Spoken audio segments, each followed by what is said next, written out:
when I was ready to fight Adriano the first time, they're like, who's that? And I'm like, oh, he's a Brazilian, great guy, amazing athlete, he's a champion. Even the second time, me about to fight Adriano, I was like, they're like, who you fighting? I was like, Adriano. I was like, who's that?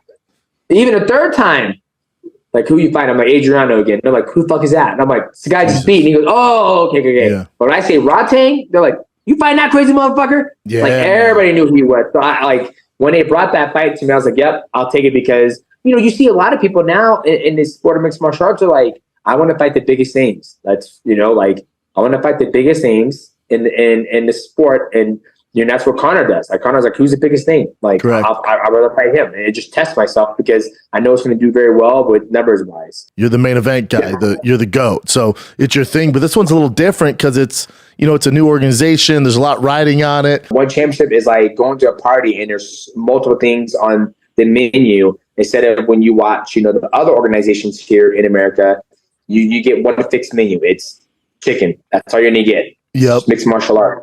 For one championship, you can Muay Thai, kickboxing, MMA, jiu-jitsu, and maybe even hopefully in the future, maybe a boxing fight again. The rumor came out. Not a rumor. You started that this might be your last fight. I don't feel that. You tell me if I'm off on this. I was talking to the team before.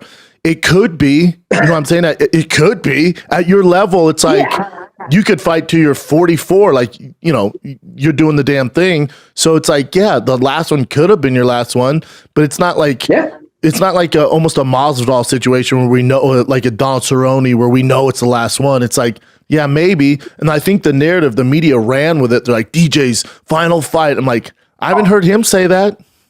Yeah. And I think, where that narrative came from, I mean, it could be my last fight, right? Like you said, you're an athlete. You've fought before. I'm sure you've had these feelings arise in your training camp when you're getting for your next big fight. And for me, I'm human. These are my emotions that I feel. You know what I mean? Yeah. And when is it time to call it? When do you walk away from the sport? And it's something I've never, charted on before, right? I've had these feelings before, but I've never actually expressed them to the public and talk about it. And for me, when I look at guys like GSP, Khabib Nurmagomedov, the other guys who walked away from the sport, those two, they didn't walk away from the sport when they were losing, right? Like Tyron Woodley, he walked away from the sport when he was losing. Donald Cerrone, same thing. Chael Sonnen, all these guys. They walk away too late. They were walking away when they were losing. Yeah. So for me, I could fight when I'm 40. I'm healthy. I'm still fast. Weight is great. I love dieting. I love training. I love competing. But there has to come a point in time where the athlete needs to take a step back. I'm okay. Your brand is big. You've pretty much accomplished everything in mixed martial arts. So when you can't fight forever. So when are you going to make that step to start focusing on other things outside of mixed martial arts? Also, when you look at GSP, he became a world champion. I think having, like you said, the media ran with it as a great narrative. This could be my last fight. And sure, it could be my last fight. After this fight, I sit down, relax, and talk to the wife and just see what we want to do.